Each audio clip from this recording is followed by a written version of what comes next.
nosotros no aceptaremos la exclusión de nuestro pueblo de ese derecho. Mr. Gorbachev, tear down this wall.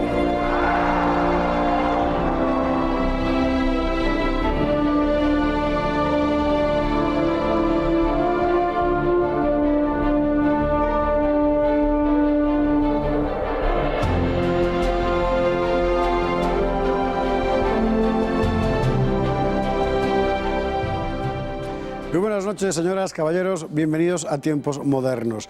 Hubo un tiempo en que la magia del cine fue capaz de convertir Soria en Siberia, Las Matas en Pekín, Almería en el lejano oeste americano. Los dorados años 60 en los que muchas superproducciones de Hollywood vinieron aquí, a España, a rodarse. Y, por cierto, no fue una cosa episódica, circunstancial. Además, dejó buena siembra para el propio cine español. Vamos a recordarlo. Los más ancianos del lugar lo saben. La edad de oro de Hollywood debe mucho a España. Debe sobre todo sus localizaciones. La primera de las grandes, Orgullo y Pasión de Stanley Kramer en 1957, con Cary Grant, Sofía Loren y Frank Sinatra, dejó inmortales escenas en Ávila. Entre los extras, un jovencísimo Adolfo Suárez. Pero quien iba a convertir España en escenario privilegiado fue, muy poquito más tarde, otro gran productor, Samuel Bronston. El Cid fue Charlton Heston y Sofía Loren, Doña Jimena, en una película de 1961 rodada en nuestros extraordinarios castillos y monasterios. Mucho debió de gustarle a Bronston el entorno, porque de inmediato convirtió los alrededores de Madrid en Judea para rodar Rey de Reyes. Más difícil todavía, Bronston levantó estudios en Las Matas, cerca de Madrid, con la Sierra de Guadarrama al fondo, y se las ingenió para transformar todo eso en China. Allí se rodó 55 días en Pekín. La más colosal de las cintas de Bronston fue La caída del Imperio Romano en 1964. La reconstrucción del foro fue el mayor decorado construido hasta entonces, con casi 10 hectáreas, y los segovianos bosques de Balsaín vieron una épica batalla. Para entonces, España ya estaba en la agenda de todos los grandes productores. Paisajes hermosos y muy variados, buen clima, comunicaciones razonables, buenos alojamientos, costes baratos, gente acogedora, monumentos inagotables. ¿Qué más se podía pedir? Por haber, en España había hasta desiertos. Cuando los productores de Lawrence de Arabia se hartaron de pasar penalidades en Jordania, cerraron la tienda y la trasladaron a Almería. El Parque Nicolás Salmerón se convirtió en El Cairo. La playa del Algarróbico vio cómo de sus arenas emergía la ciudad de Acaba, y en el desierto de Tabernas apareció un oasis. Magia del cine. Los desiertos de Almería, por cierto, iban a tener enseguida nuevos visitantes. Sergio Leone descubrió el sitio y rodó allí La muerte tenía un precio, El bueno, el feo y el malo, y por un puñado de dólares, todas con Clint Eastwood como protagonista. Aún hoy pueden visitarse los decorados, y además de desiertos, gélidas tundras que bien podrían pasar por Siberia. Doctor Zivago, de David Lean, el mismo director de Lawrence de Arabia, fue a rodarse en los paisajes invernales de Castilla, Soria, Salamanca, Segovia. Por desgracia, ese año nevó poquísimo y hubo que maquillar el suelo con sal y polvo de mármol. Así fue la edad de oro del Hollywood español. Y uno de los mejores conocedores de la época de oro de Hollywood, y en particular del Hollywood español, es Fernando Alonso Barahona, que ha consagrado... ¿Cuánto has escrito tú sobre el cine? Una barbaridad. Sí, yo tengo publicado sobre cine de mis 40 libros al menos 20. Claro. Y varios he tratado estos temas en la biografía sobre Charlton Heston, que ahí ampliamente pues traté todo el rodaje del Cid, de 55 días en Pekín, realmente un universo extraordinario en una época mágica para España, con unos estudios que quisieron emular a Hollywood y durante unos poquitos años lo lograron. Vamos a ver, estamos hablando de la España del 60 y tantos, bueno, en realidad de 60 y pocos. El país ya está funcionando a todo ritmo, pero todavía no es lo que va a ser 5, 6, 7 años después. Es verdad que, desde el punto de vista práctico, ofrece muchas facilidades de comunicación, etcétera, que no tienen otros lugares, y además una riqueza paisajística y monumental extraordinaria, entre otras razones porque aquí no hemos tenido 2 guerras mundiales, de tal forma que casi todo está intacto. Me imagino que para el primero que lo descubriera debió de ser una bicoca, decir, bueno, es que aquí realmente lo tenemos todo. Sí, paisaje, una industria que poco a poco se iba desarrollando y unos técnicos que aprendiendo eran extraordinarios, entre los mejores que había en el mundo. La primera gran película que se rueda en España, en Madrid, es Salomón y la Reina de Saba. Se rueda en Madrid y en Zaragoza. Una gran superproducción de Kim Vidor, que además luego se hizo tristemente famosa porque en ella murió Tyrone Power, el protagonista, de un infarto, pues muy cerquita de Madrid, y ya dejó el aureola de película maldita. Y a partir de ahí, Samuel Bronston, que ya había hecho localizaciones para John Paul Jones, una película bélica del siglo XIX, protagonizada por Bette Davis, Robert Stack, pues se establece aquí con unos fondos económicos que tiene no solamente él mismo, sino de Dupont, que era uno de los que le apoyaba, un financiero que tenía un montón de millones de dólares de divisas retenidas en Europa, y dice, bueno, me voy a invertir en cine. Y ahí viene pues Rey de Reyes, El Cid, 55 días en Pekín, El fabuloso mundo del circo y La caída del Imperio Romano, que es un momento en el que las grandes estrellas, Charlton Heston y John Wayne, los grandes directores, Anthony Mann, Nicholas Ray, las grandes estrellas femeninas, Sofía Loren, llegan aquí y se establecen en España, realmente un momento épico. Vamos a ver, aquí lo que encuentran es, digamos, un clima acogedor. El clima me refiero a todo, a lo político, lo económico, lo social. O sea, en España de 1960 y pocos no pasa nada. O sea, todo va bien, las cosas están tranquilas, nadie va a temer una algarada y además, digamos que técnicamente te facilitan cosas que en Jordania, por ejemplo, David Lean no encuentra cuando tiene que rodar Lawrence de Arabia. Pero antes has mencionado una cosa que me interesa mucho subrayar, es lo siguiente, porque esta gente se trae su aparato de producción, pero buena parte de los técnicos son de aquí.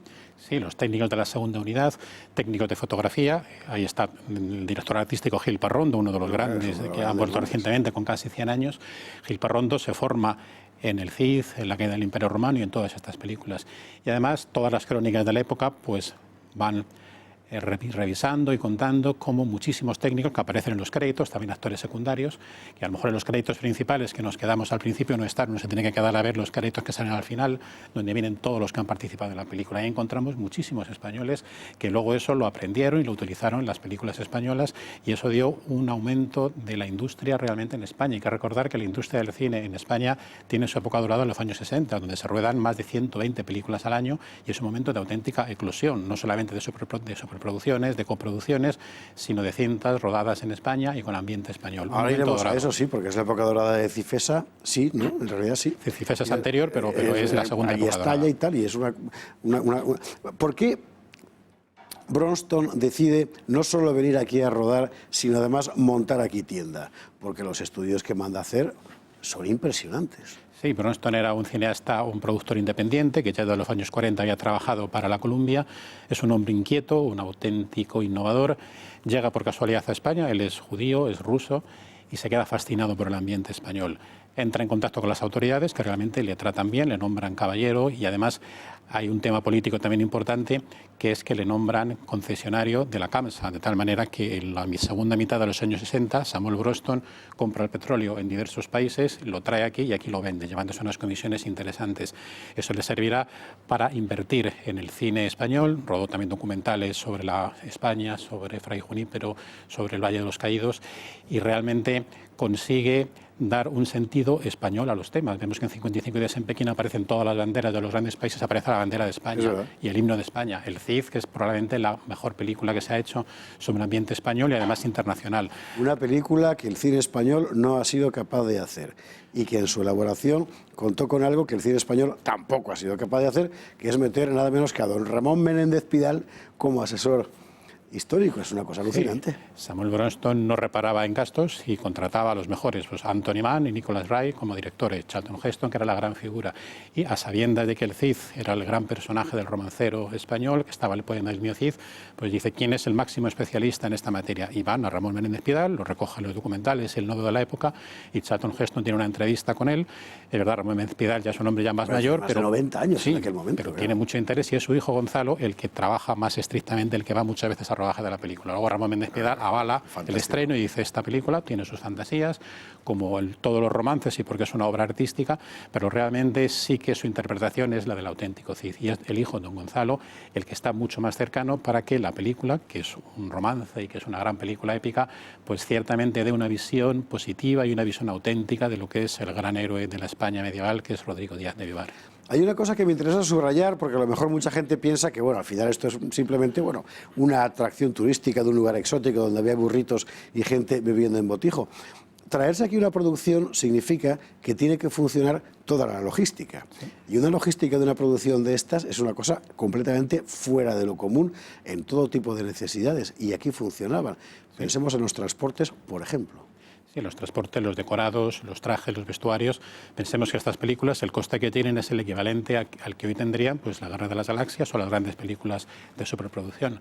Y después, cuando Samuel Bronston se marcha, viene David Lean con Doctor Zhivago y con Lawrence de Arabia, y después se descubre Almería y ya se queda durante todos los años 60 y parte de los 70, pues incluso los estudios Bronston se alquilan, ahí se rueda la Batalla de las Ardenas, se rueda Pampa Salvaje con Robert Taylor. La Batalla de las Ardenas no sabía que estaba rodada aquí. Parte está rodada ahí porque ya era Sam Bronston ya estaba en decadencia, ya no podía seguir rodando películas, pero entonces alquila lo que todavía era propiedad suya a otros productores para que vayan allí rodando sus películas. Hay varios libros que recogen toda la inmensa cantidad de películas, docenas y docenas que se han realizado del oeste, de aventuras épicas, realmente extraordinario. A los cineastas españoles, tú antes lo has apuntado, y es un asunto que me interesa mucho también remarcar, ¿cómo les afectó aquello? Porque es verdad que las películas españolas de finales de los 50 y luego de los 60 realmente son muy buenas. Sí, y además estas películas que fueron, las de Samuel Bronston sobre todo, que fue el que más tiempo se quedó y el que más cine importante hizo, no competían con las películas españolas, eran películas internacionales. Claro. Se puede decir que lo que ofrecía era una escuela para muchísimos técnicos, por ejemplo Luis María Delgado, que luego fue un director al que yo tuve el honor de conocer y que hizo docenas y docenas de películas, pues fue ayudante de dirección en el CID, y muchísimos otros se van formando ahí, y eso da una internacionalidad al cine español, una internacionalidad a los rodajes, a los escenarios, porque a partir de ahí va todo en cadena. Pensamos que también Orson Welles se establece en España, está enamorado de España y hace Falstaff, Campanadas a medianoche. Es realmente extraordinario el interés, el atractivo que tienen todos estos paisajes y todos estos técnicos. Yo creo que luego Berlanga reconocería y diría, no sé por qué años antes hicimos aquellas conversaciones de Salamanca donde decíamos que el cine español era raquítico, cuando no es cierto. El cine español tiene una industria en los años 50 y 60 poderosa, y además teníamos algunos de los mejores técnicos del mundo. Charlton Heston en sus memorias también lo recoge y dice, estoy orgulloso de todos los técnicos de fotografía, de música, de maquillaje que me han acompañado y que están al nivel de los mejores internacionales. Eso da trabajo, da dinero. Hay un documental, Bienvenido Mr. Heston, de Pedro Estepa y Elena Ferrandiz, que cuenta cómo en Torrelobatón toda la revolución que se montó cuando llega el rodaje del CID, y deja un río de dinero para todos los que vivían allí, en Burgos, en Peñíscola. Realmente es un impulso a la industria, pues como hoy si se anuncia el rodaje de una superproducción, o La Guerra de las Galaxias o James Bond, pues es como una revolución para el pueblo, para la ciudad, porque ahí se quedaban meses, no era una cosa solamente de una semana, sino se quedan meses y a lo largo de varios años. Objetivamente fue una época de oro para todo, pero se acabó y Bronston se marchó. No pudo, Bronston se le acabó la financiación porque entró en discrepancias con su magnate DuPont, y luego es verdad que su forma de gestionar no era demasiado buena, así como las películas eran extraordinarias, pero gastaba mucho dinero. Charlton Heston recuerda en 55 días en Pekín cómo había decorados gigantescos que no servían para nada, y decía, ahí Orson Welles hubiera rodado una gran película. Eso provocó su caída, como la caída del Imperio Romano, y se marchó obligadamente. Él se hubiera quedado. De hecho, sus cenizas están en España. Sus cenizas están en España y están también sus películas. Hay que verlas y saber que son medio nuestras. Fernando Alonso Barahona, muchísimas gracias. Gracias. Y a ustedes, como siempre, hasta un próximo programa de Tiempos Modernos.